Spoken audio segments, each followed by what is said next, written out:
dedicated to each and every one of you who appreciate a great glass of wine. You know what I mean? It's Monday. Let's raise a glass to the beginning of another week. It's time to unscrew, uncork, or saber a bottle, and let's begin exploring the wine glass. For the love of Cabernet Franc, that is what's on the podcast today. There are so many Cab Franc lovers out there, and we are united in the fact that we want to prove that it is more than a blending grape. Cristian Vallejo is the winemaker for VIK Winery in Chile, and thanks to social media, we met. After a few back and forths on Instagram, we arranged a time to sit down and talk about VIK wines, Cabernet Franc around the world, and how he farms the vines in a new-to-me way.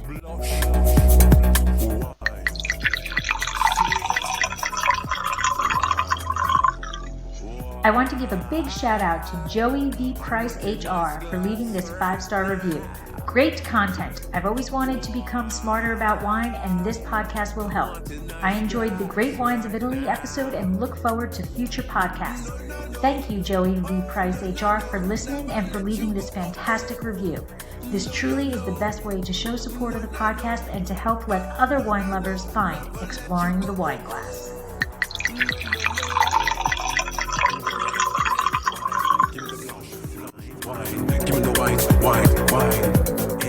Hey everybody, I'm Lori Budd, a UC Davis winemaking program, sommelier service, champagne specialist, and WSET Level 2 graduate. You can find Exploring the Wine Glass on all the socials as well as your favorite podcast catchers. If you haven't subscribed yet, now's the perfect time to swipe, subscribe, rate, and review. I promise I'll never tell you what to drink, but I'll always share what's in my glass. Hey everybody, welcome to another episode of Allure of the Poor, sponsored by Dracaena Wines. Today, I swear I am sitting here in California, but I really wish I was face-to-face here because today I have Cristian Vallejo of VIK Winery in Chile, and I would love to be in Chile. I have never had the opportunity to be there, and it's on my bucket list. My bucket list is rather large, but I want to go. So, but at least I can meet you virtually. So welcome, Cristian. Well, thank you very much for that introduction. Very happy to be here with you, and also said that you are more than invited here. We have a beautiful hotel in the property. So once you want to go to Chile, you know where you have to go. All right. Okay. As soon as I can, man. I'm bolted in. That's awesome. So we actually met on Instagram, and I was out looking for Cab Franc producers to help support Cab Franc Day. And you replied, and then we just started talking in those DMs in Instagram. So you have to love social media because it definitely makes the world a much smaller place. And so first of all, tell me a little bit about yourself first, and then we'll get into Chile and all of that stuff. So give me your background, your origin story. Well, with my family, we are growers. We produce grapes to make wine, but we are not producing wine at this time. So wine has been on the table always. Since I'm a child, I saw the wine on the table, and wine was something that created that atmosphere where everybody, share thoughts, everything. Wine is something that it's part of the culture in my family. And when I was in the university and I had to choose my specialty in terms of agriculture, I chose winemaking. And the first day that I was there in the winemaking, class, I knew that this is for me because it's the only natural product that put together nature and man as a, human being. That's what I want to say. And it's something that you create from the nature. It's something that you really have to understand the nature, read the nature, and come up with something that everybody will love or don't. So it's like a paint. Somebody loves, for example, for me, it's really In Spain, when I was working there, and you go to Barcelona, you have a lot of Gaudí. Miro for me is something spectacular, but there's some people that they don't like it. They don't like him, Well, wine is like that. Some people love your wine, some people don't. I used to learn a lot from the people that they don't like it or they have something objective to say. And that's what I like, because wine finally put everybody together, in the good moments or don't. But it's always wine shares those moments that you keep in mind forever or in your heart, And since then, I've been working in Chile for already, I have to say that, 25 years. But I have been very lucky to travel all around the world making wine. I've been in Napa in 1999. I've been in Spain in La Conca de Barbera in 2001. In 2003, I worked in Chateau Margaux. In 2004, I worked in Chateau Le Ville-Poiferret.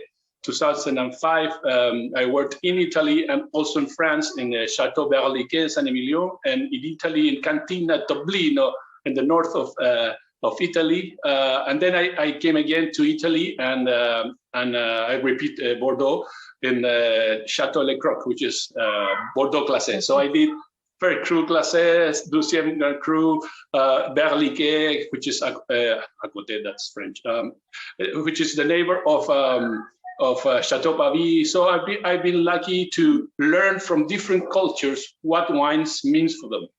And so what I learned, I bring it here. And now I'm since 2007 working with the VIK family, and I've been producing wine with them in a different way that you can find in Chile. And I've been using all those things that I learned in the different countries, in the different cultures, and in our terroir. And we're producing now a wine that is considered one of the, I don't know, sometimes when you say that, from what I've read, like it's one of the top wines in Chile. So you might not want to say that, but I've read quite a bit, and that's what it says. Yes.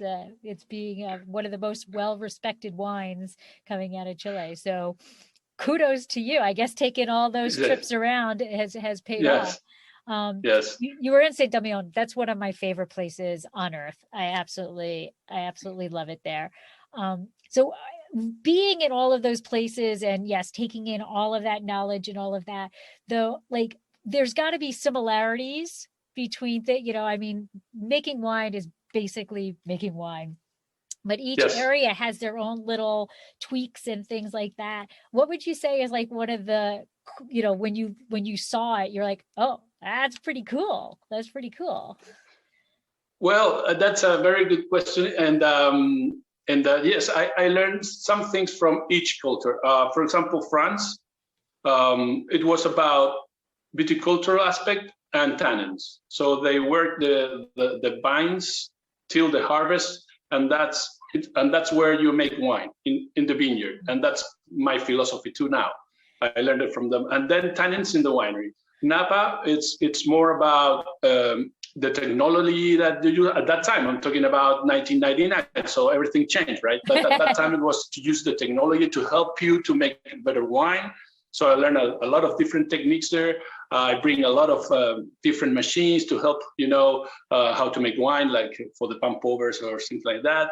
Italy was about the perfume of the wine. So I went there to learn how to get that beautiful perfume, because Italy, except for some Chianti or some Toscanos, they are not big wines. They're more about a beautiful aroma and perfume, right? So I went there to learn how to get that beautiful perfume. And from Spain, I learned that traditional aspect to produce wine in a very, like in the old days. Yes. Well, I learned a lot from the different cultures. I make beautiful friends, those friends that you never forget, even that maybe you don't talk with them in 1 year. But when you saw them, it's like a big hug, like you have it really in your heart. Oh, that is amazing. And I think that's something that's very different. Like I mean, I would love to work a harvest someplace other than here, I think that it's so exciting and so such a educational experience just to see how things are done similarly and, differently, and you're still making wine. So it's pretty cool to see how other regions treat their vines. Yes, it's amazing, but there's something in common, that wine is something that makes everybody to get together. It's part in every culture. Wine is present in the best moments, and those moments get in your heart and in your mind forever. That's Absolutely. something that in every culture you can get that. I love that. That's beautiful. So I have to do a little stalking. In Forbes magazine, the article states a newcomer to the super Chilean designation is VIK, founded by Norwegian Uruguayan billionaire Alex VIK. So tell us about Alex VIK. First of all, I've never known a billionaire, so that's kind of cool. But tell us about him, and how did you guys come together for you to start making wine for him? Well, I will tell a little bit our story and how we get together, and that shows the personality of the family of Alex and Carrie VIK. She's very important also in the family and in our winemaking too. She's always present. Both are beautiful person, that very close to us. They are very involved. They love wine, they love art, and they love hospitality. When I met the family in 2006, they were looking for 2005. They were looking for a property to make wine and to be part of the pantheon of the best wine of the world. That's the goal. And they were looking a place or a terroir in France, Argentina, Chile, different places. But finally, they decided to come to Chile. They found our property, which is 4,300 hectares, but 300 hectares planted. And we have 6 different valleys in the property, a beautiful influence of the ocean coming in. And the first thing that I love from them, from Alex and Carrie, is that they were very clear about what they want. They want to start from the beginning. Maybe it was easy to buy something, but no, they want to create something from inside with a different philosophy, very focused on quality. So they are very involved. They were wine lovers with a lot of information, but it's different when you are a grower. When you are a grower, you have to understand the wine in another way, because yes, he's a billionaire. He works, he makes his money in Wall Street, but Wall Street is like second by second you have opportunities. In wine, is one per year. Same for the winemakers, right? We have one opportunity per year.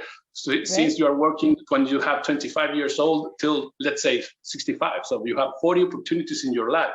You can have 40 in Wall Street in 1 second, right? So this is totally a different business. And for them, it's more a family thing than a business. They know this is a very long term.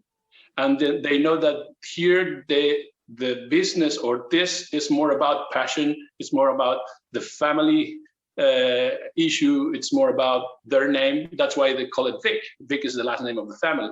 So they are very involved. They're people that they love to be very deep, go very deep in everything with information, but also with passion. That's why they love art. And when they decide to go into this adventure at that time, or this dream, they were already, they have a big collection of art, and they were very involved about art and hospitality. And they feel that they need wine to make the whole connection. So when you come here to our hotels, you will see art everywhere. And that connection about wine and art. And, I was saying that wine is the only thing that make that connection between man and nature. And you have 2 authors, the winemaker, could be he or she, and the nature. And this is what they also see. It's this connection with nature, this ability to make something different from a different terroir. They connected this all to art. That's why we have 2 bottles with a piece of the label is a piece of art originally. And they're really, really passionate about what they do, what they love, and very involved. That's what I like. They are always present and very, very, very close to us. They are just, they live in States, but it's like you have it here. They live in Connecticut, in fact. Okay. But it's like you have it here because they're really connected to us. They love this. That's beautiful. And I saw pictures of the winery. First of all, it's underground. There's a Yes. reflecting pool that is just brilliant because it functions to cool the barrels. I mean, it's well thought out, well conceived and thought to be sustainable, and very nice to Mother Nature, but wonderful to make the wines in. So can you talk about the winery a bit, like the design of it and all of the features that make it like incredible? Well, thank you for that. Yes, that since the beginning, when I met them, I was working in a winery in Chile for 10 years. I've been in 2 wineries in Chile, and that family was involved in wine for a long time. But I met them. I just stopped in the property. There was nothing. I feel that they're the passion about wine, what they want. The terroir was amazing for wine, but at that time there was nothing. But you see the conditions and everything, but getting together. But one thing, this is what I'm talking about. This one thing was really important, that they want to be very aware about every detail. So when we start to work doing different things, high density in the vineyards, 5,500 plants per hectare to 10,000 like in Bordeaux. Nobody in Chile has 100%, 10,000 plants per hectare. Everything grafted. You don't need rootstock in Chile because we don't have phylloxera, but anyway, we have it because it's more precise for the moment of the harvest in terms of the tannins. We have been doing different things, but something really important was that in one moment we realized that our way to work was holism. That comes from Aristotle and says that the whole is more than the sum of each part. And in this whole, something very important for them was to be very, very respectful with the nature. Our property is like something that we have to take care about it. We have to really have to be and have to think very green. And so when we built the winery, the hotel, every building that we built was thinking about sustainability. So for example, you were saying that our warehouse is underneath a water mirror. It's under the ground. So in that way, we have the temperature and the humidity without using that much energy. The energy that we spend in recycling that water to cool down the warehouse is like 10 times less than the one that you need to keep the temperature in a warehouse that is outside. The roof, we can work during the whole day without turning any lights on. But the most important thing is that it isolates from outside. So during the winter, it's not that cold. During the summer, it's not that hot. So if I have to cool down a tank during the summer, I have to fight with the temperature in the tank, not with the outside too. So I spend a lot less energy. We harvest during the night. That in Chile we have 10 degrees, 12 degrees during the night. So the grapes arrive naturally at 10 degrees, and I can have 5 days of cool maceration without using energy, because all the grapes comes into the tank at 10 degrees, and I just to keep them at 10 degrees. I don't have to cool them down, which is a lot of energy. Imagine that they arrive at 25 degrees Celsius, and I have to go make them go down to 10. It's a lot of energy. But when you harvest during the night, the nature is doing the job, and they naturally come here to the winery at 10 degrees Celsius, and you don't have to spend energy. So everything was about to be very sustainable. In our winemaking, our wine is, let's say, no intervention, wild yeast. There are no addings, no filtration, no finings. The flavor that you feel is just the terroir and barrels. Barrels, they come from France. But now we're working and have a new project, which I call the Barroir. It's about to make the barrels from us. And there's something of sustainability there, and something that make that only things that is not from us, which is the barrels, make it from us. So we are toasting the barrel with our own oak that we have in the property. So in that way, in some way, the barrels now became from VIK. I bring the oak from France. We make the barrels, and we toast the barrels in the winery with our own oak, which has around 120 years old. and we're using the ones that they're already on the floor. We are not cutting trees. We are those ones that the nature says your cycle is done. We said no, it's not done. That tree has something else to say, and we're using to toast the barrel. So now that tree will have, I don't know, 25 more years in a bottle. Wow. So it's something a little bit romantic, but it's the only way to make the wine 100% from us. That's it. That's incredible. And you are the first winery I've ever heard that is doing that. So that is so cool. And so, I mean, so you basically have your own cooperage, and yes. Is that you also, or is that somebody else who is putting the barrels together and toasting them? Well, you know that something very important that I'm very involved. I've been, not this last year, but during 2018-19, I went to France. I visited my friends again, all the ones that I met in 2003, 4, 5.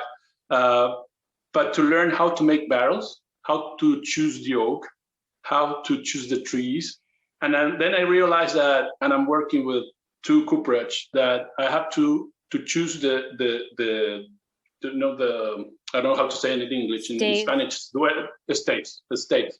So now what I do, I go there, I choose my estates, they bring it in a pallet, square, they send it to me, I receive that, and I worked the estates to make the barrels. So I turn it, I put both faces, and we toast them.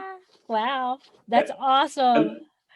And the machines, they arrived this last year in October, and there are a lot of things very particular in this. That, for example, those trees that they have been lying on the floor for I don't know how many years, they have a natural.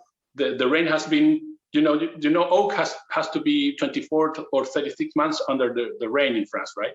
But this oak has been I don't know how long under the rain in our country naturally. So everything is about to make everything from nature. That is incredible.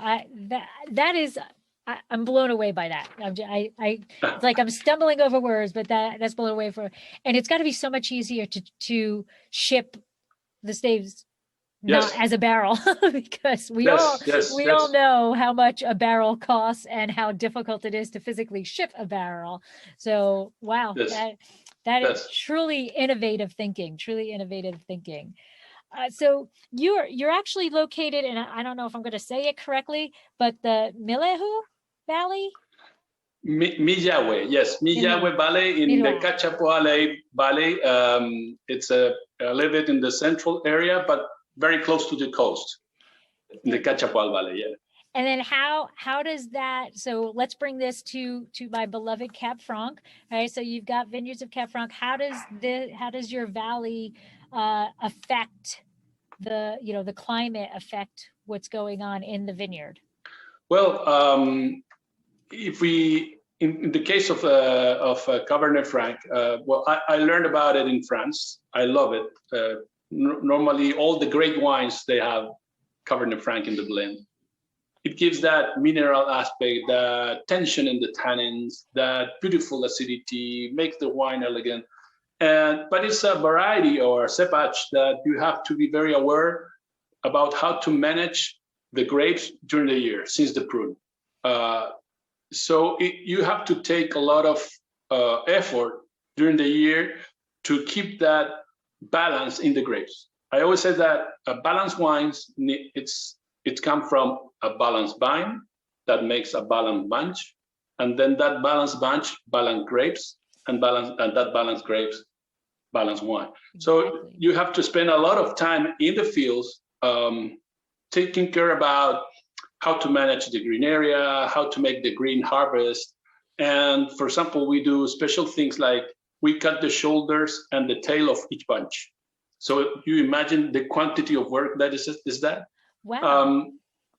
Yeah, so we really take care about Cabernet Franc because it's a variety that if you have sun, water, and a good soil, it's able to grow a lot. So it's vigorous. So you have to work in order to keep the balance and don't let them grow, you have to make them focus on the ripeness of the tannins and the seeds. So you have to be aware all the year in the vineyard in terms to manage the vines to get the quality. So it's really a variety that it's always with you since the prune till the last bottle you have to be taken care about. And for me, it gives that special aspect to the wine that any effort for me, I don't care. I have to do it for that quality, for that beautiful tannin. Yeah, I have to spend, I don't know how many hours with the sun here, Right. in the vineyards. I love it because the final result, it's about the effort, it's about love, it's about passion, it's about Cabernet Franc need that, he needs attention. Yes. He's very spoiled and needy variety. Mm-hmm. But I'm gonna go back to this because now we drop bunches so that and we trim back leaves, and we do that so that we are focusing in on the amount of sunlight that's coming on, because of the pyrazines and that stuff. But I have never heard of cutting the shoulders and the bottom of it. So just go through that for me because I'm completely intrigued by this. What is the thought process of shortening a bunch versus just dropping the bunch that's next to it? Well, we do in the Cabernet Franc, we do let's say 4 green harvests. The first one is when you choose the shoots, the canes that you will have during the year. Right. Once you take one shoot out, you are taking some grape out too. Then the next one, it's about to let 1 bunch per cane. Right. The Cabernet Franc is vigorous. You can have 2 bunches per cane. So before the horizon, we let just 1 bunch per cane. Okay. And before the horizon, we cut the shoulders and the tail.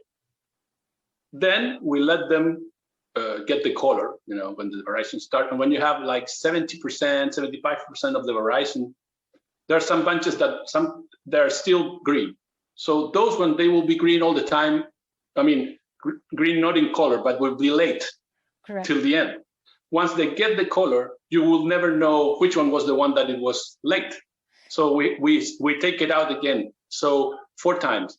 But the tail and the shoulders, I have a picture there because it's a beautiful thing. I learned this from the guys that they produce grape for table grapes, to eat. Right. And they do that because they know that the quantity of sugar at the moment of the harvest is less in the shoulders and the tail. So that's why they cut it. In that way, they have a very homogeneous bunch. So I thought about that. I read about that. I read about the information, and it's true. Well, I have a picture there if I can share. But when you go in the middle of the horizon, a big bunch like Cabernet Franc or Syrah or Merlot, also happens in Cabernet Sauvignon, but the Cabernet Sauvignon is more cylinder. Right. So here is more, you can see it better. You will see that the shoulders are green, the middle of the bunch is already red, and the tail is green. So it's easy to cut the 3 points, because Right. there, in some moment you have the shoulders green and the tail green. Right. Well, by the way, for those who are listening, when he's saying easy, he's talking you can see it easily, but that is yes. I mean, we've never done that. We drop bunches and that's it, but that is painstaking. I can't imagine the tediousness, the time that it must take to go to each bunch and then drop the shoulders and then. And so now you're doing that to average out, to keep the most of the sugar where in reality. So you're getting a better realization of what the sugar level is when you're harvesting than an overall average. Well, yes, the sugar is the easier measure that you can have. And that's what the table grape producers used to check. Right. For us as winemakers, also sugar is easy to check. The tannins is something that there are no machines for that. Right. The only one is the mouth. Walking through the vineyard. So when you have to do this when the bunches are green, no sugar. So in that way, you don't have risk about to have fungus. So it's just the shoulders and the tail.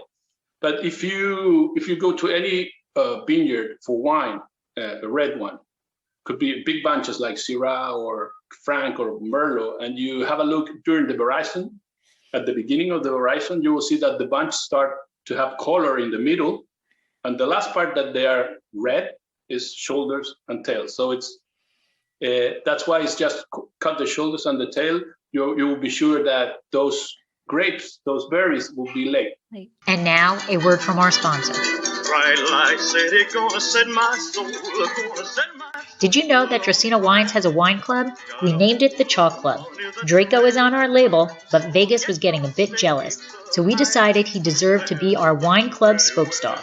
In Las Vegas, betting chalk means that you are betting on all of the favorites, and we're gambling that once you taste our wines, we will become one of your favorite wineries. The club is simple, yet a bit different than most. We don't ask for a lot of commitment like others do. Choose between 3 tiers. The Sweet 16, where you'll receive 3 bottles twice a year and get 25% off all orders. Sign up for the Elite 8 and get 30% off all orders and receive 4 bottles twice a year. Or make it to the Final 4 and receive 6 bottles twice a year, as well as receiving 35% off all purchases. All tiers receive discounted shipping, are customizable, and are eligible for unlimited referral bonuses. Add $15 to your bank for each person you refer. Head to www.dracaenawines.com or the link in the show notes to find out all the Chalk Club has to offer and to sign up. We've stocked the odds so that you can get our award-winning wines without breaking the bank. I love it. I just learned something new, and we harvest Cab Franc. We don't do that. So I'm going to have to start doing a little more research and figuring that out, because that's honestly the first time I've ever heard anybody talk about cutting shoulders and the tail. And that's you coming up with that concept to do that. And are you doing that with the other varieties, or is that specifically for Cab Franc because of its? Well, in the property we have 5. Well, in fact, we are the only ones, I think, in Chile doing this also, but it's a lot of work and expensive. But if you are commitment with quality and that's what you want, and that's the philosophy of the family. If we need that to get that beautiful quality aspect, well, let's do it. Alex is also financial guy, so it's not just about spend money. He knows that will make the wine better, so we'll sell more or we'll have better ratings. That in some way that will come back, right? Okay. So we are the only ones, I think, in Chile too. We do that with Merlot and Syrah because they are also big bunches. So we cut the shoulders and the tail. Okay. I'm so intrigued. I am so intrigued. All right. So as you've been traveling, we go back to Cab Franc. As you've been going traveling, how can you give some similarities and differences between like Cab Franc in Italy versus Cab Franc in Chile versus, our California Cab Franc? What have you seen? Where I worked, I found Cabernet Franc in Bordeaux and Napa, and in Italy, I was very in the north, so there was another kind of red varieties like Teroldego, Lagrein, more kind of a blend between Italian and German varieties. Also big bunches, but nothing to do with not from the family Cabernet, right? Okay. Franc, Cabernet, Carmener, and Merlot. They have some genetic that go through, right? Yes. Here, because California, and here because of, that some people said that California and Chile, if you can do this with the map, they fit. We have the Pacific Ocean, so we have a lot of similarities. I will tell you after I finish a story when I arrived the first time to San Francisco, and I drove to Napa. But the thing is that here in California, bunches are bigger than in France. And in France, it's more difficult for them to get the ripeness of the tannins. So in fact, that's why they have high density, 10,000 plants per hectare, and a few quantity per vine to let the bunches get ripe. That's why we're using that philosophy in order to produce also a few quantity per vine, get the balance, and get the good quality. So the tannins in California and here, it's easy to get it more ripe because of the time or the hours that we have with sun. Right. Bordeaux is different. You know that they don't harvest when they want. They harvest when they can because of the rains that they have during the harvest. Yes. Every year is less because the global warming and all that. But so the moment is different. When they harvest the Cabernet Franc, the tannins are a little bit more angular, and when we harvest the Cabernet Franc, it's a bit more round. Then when you do all this that we were talking about, working the green area, one parchment cane, cut the shoulders, you also have more round tannins. And the thing is that what you have similar is that mineral aspect and that beautiful acidity that makes the wine very vibrant. And that is something that it's really particular for the Franc. And that is really helpful in the blends too. In my case, and our wines, VIK and Mia Cala, where we use Cabernet Franc, what I expect and what gives the Franc to the blend is that tension in the tannins, that beautiful acidity that makes the tannins like moving round, but they're like moving. So when I say tension, it's like they're using the whole space, but not with weight. It's just, it's like the space. You have the stars all over, and they use all of it, but there's small things that they're using the whole room, right, but there are no weight. And that has that beautiful, gives that sensation of layers that helps the Cabernet Sauvignon to show better the tannins. And that beautiful acidity makes the wine really dynamic. And it's very helpful to keep the wine for a long time. We're talking about wines that you can keep it in your cellar, and acidity is very important in that case. And Franc is really, really helpful. I love it. And what about the soils? The comparison of soils. What are your soils by you?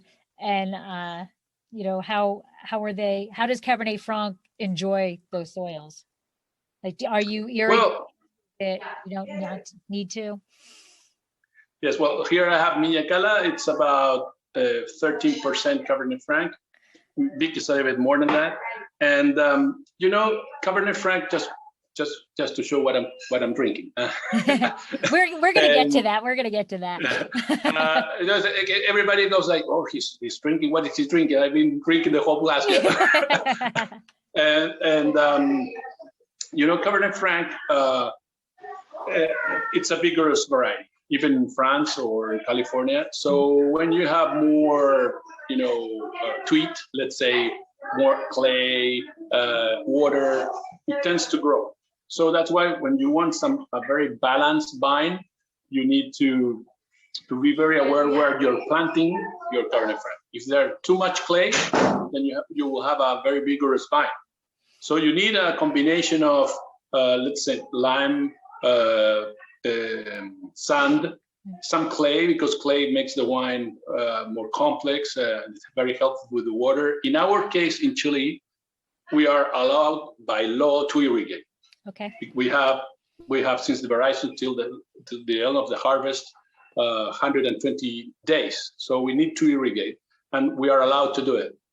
We're not allowed, for example, to add sugar. In France, they can add sugar, but they cannot irrigate. So every country has their own rules, and we can irrigate. But you have to be very careful with the irrigation in this case because of the same, it's vigorous. So if you give this is like you're on vacation, you have, something to eat, sun, you forget about your work.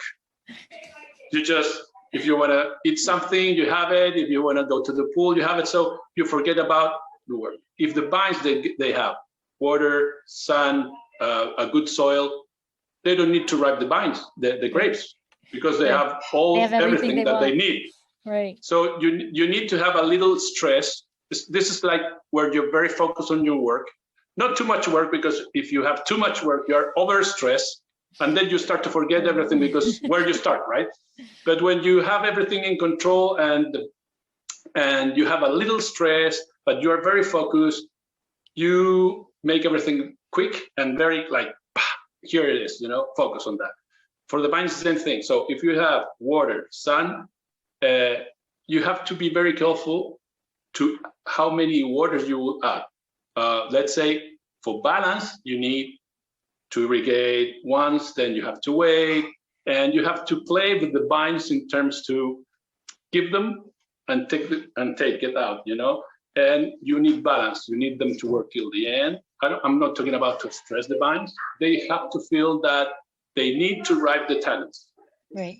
And that comes from a natural rule. Every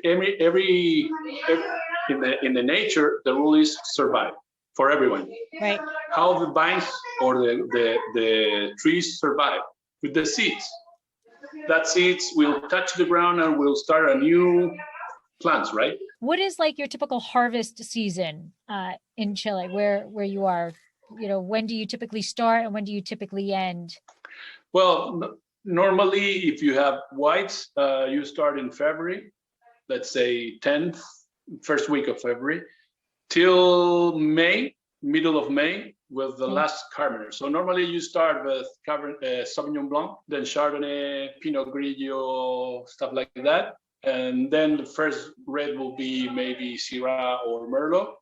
And then you have the rest, Cabernet Sauvignon, Franc, and then Cabernet.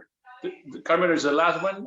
Normally you start at the last week of April, and the two next ones in May. So it's about February, March, April, May, 4 months. Okay. So just kind of, you're over there. So similar to us, just over there, a little reversed. All right. So let's talk pyrazines and Cab Franc. So as we've been talking about how you're training the vines and taking care of it. Is the style of Cab Franc in Chile more like a Loire Valley, where the pyrazines, that bell pepper is there and kind of predominant? Or is it more like us here in California, or I should say not everybody in California, but us in California, where, bell pepper is part of Cab Franc, so it's there, but it's not the most in your face thing. So yes, in our case, it's more like that.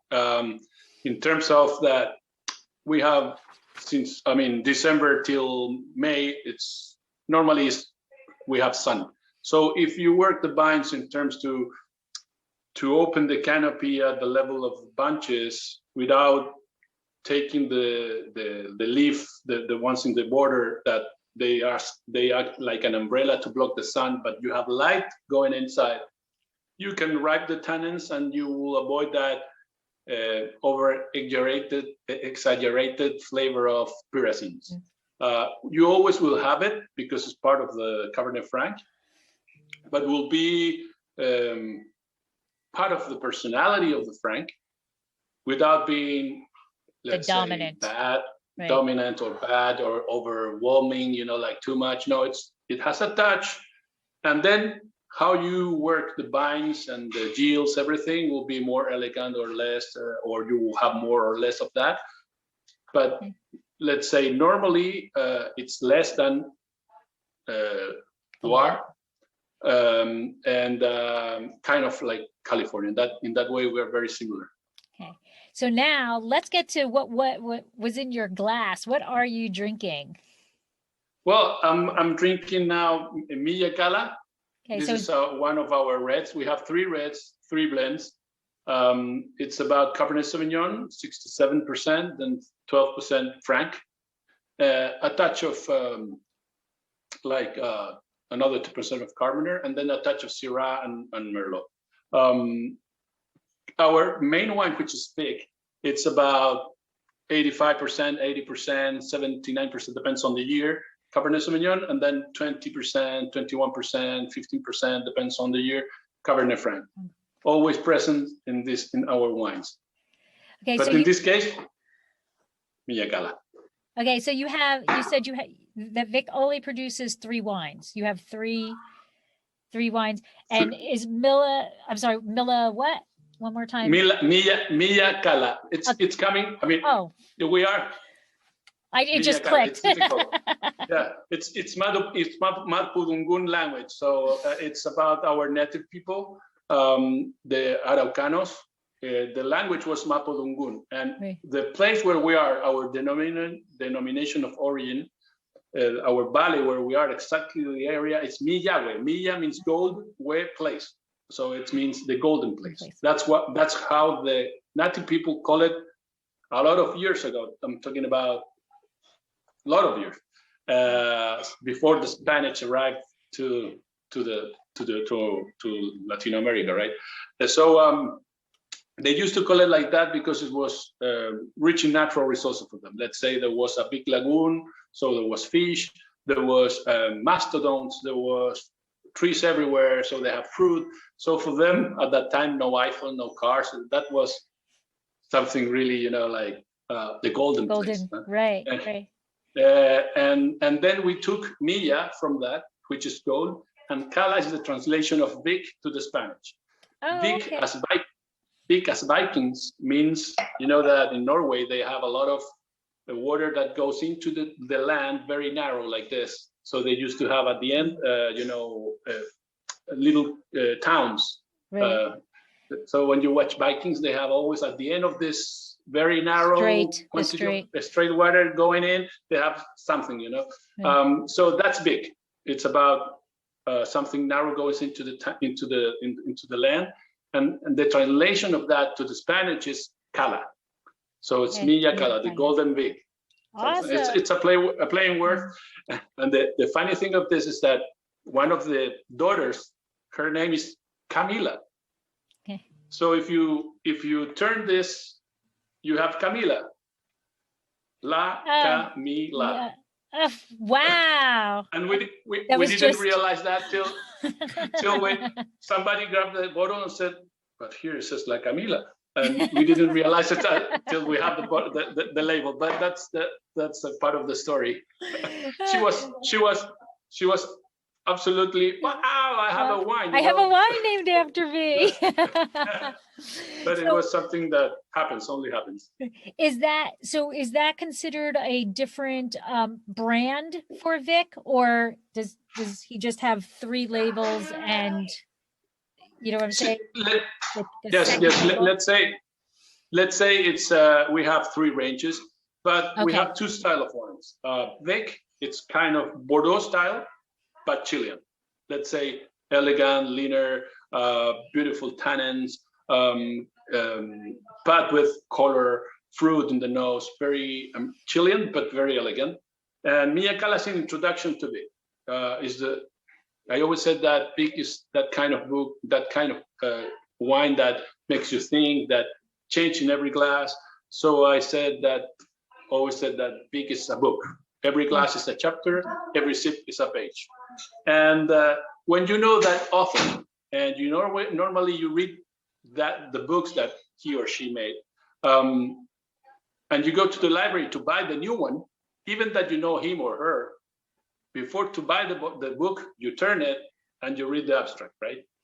Mm-hmm. That's Milla Cala, an introduction to the book. The introduction, okay. And now, what's your third wine?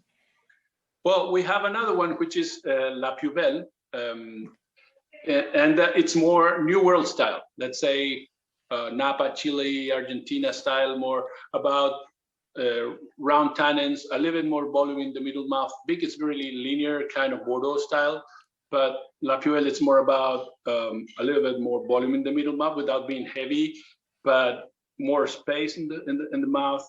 More about Carmener, Syrah, so it has those kind of flavors and aromas. So we are very lucky that our terroir has different valleys, and we can have different style of wines. So from one side we have VIK, which is our main wine. Then we have La Puvelle. In terms of prices, VIK is here, then La Puvelle, and then Mia Cala. But VIK and Mia Cala goes one way, as one style, and then La Puvelle is another style. Okay, and within your valleys, your fruit, is a certain valley kind of dedicated to one of the labels, or is the fruit kind of, all right, we're going to take these barrels, it's going to be VIK, and we're going to take these barrels, and it's going to be, how is it? No, what I learned from my friends in France is that you have to work your vineyard or your place for your wine. So at the beginning, we were thinking to produce VIK as a very elegant wine, and we have the definition, but with grapes from all over the property.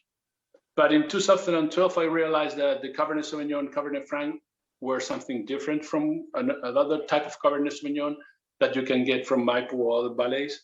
And then I realized that we have in some places of the property where the wind that comes from the ocean has a lot of influence and the temperature is lower, that aspect that we were looking for. And we are getting the Cabernet Sauvignon and the Cabernet Franc for VIK and Mia Cala from those two valleys where the wind comes into the property.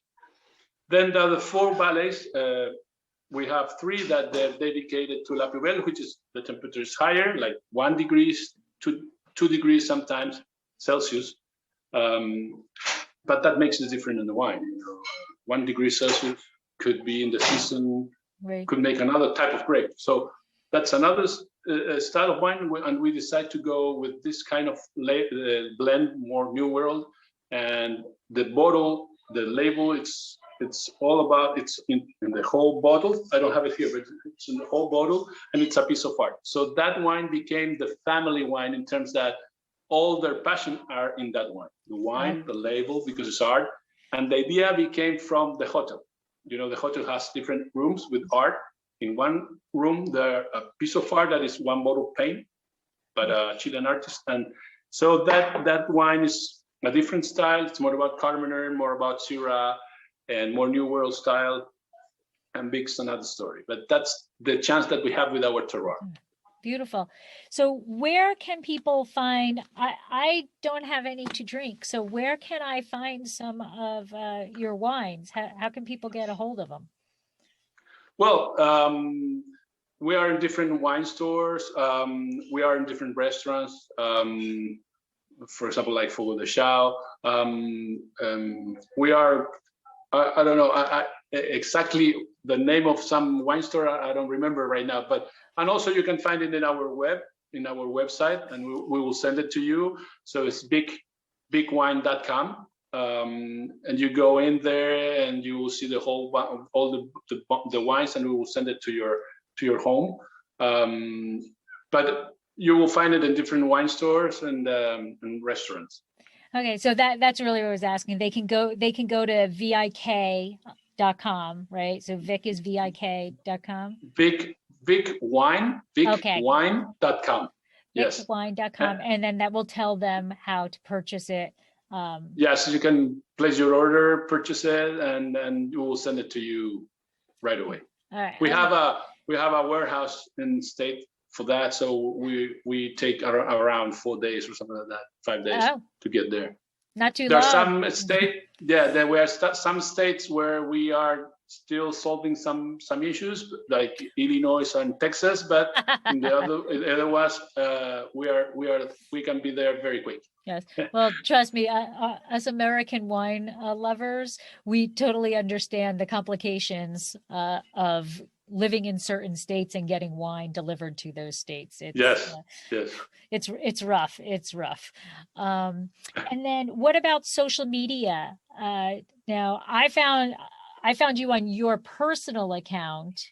You reached out on your personal account, but does VIK have their, want to just tell people what your account is in case they have any questions, they want to reach out to you? And if VIK has their own account?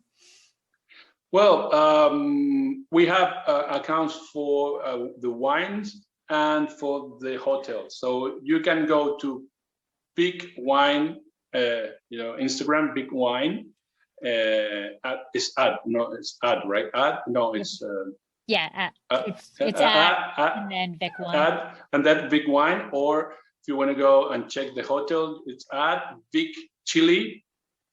Okay. And you go to the hotel, or you just can, contact me. It's Cristian.Vallejo.winemaker, and I can ask any questions there. It's my accounts. It's about my passion, which is wine, and in VIK, I've been working with them already 14 years. This year will be 14 years, and wow. And it's my baby also. I have been since the beginning here, and we have been working with the family together, and I feel this like my little baby. Every barrel is a new baby. Absolutely.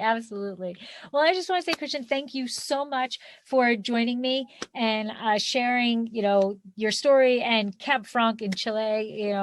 It is, I am a Cab Franc maniac, and I love hearing stories of how it grows and how it's treated in different countries and different regions. So thank you so much. Well, I can understand that because I'm also a fan of Cabernet Franc. Thank you so much for this opportunity to talk with you. You already know that you have friends in Chile, so once you decide to come here, please visit us. We will be very happy to receive you here, and we can, share the wines together. You will see the story there and the big experience, which is something very particular. Cheers to everybody. Thanks for the opportunity. See you soon. Sláinte. You are so special.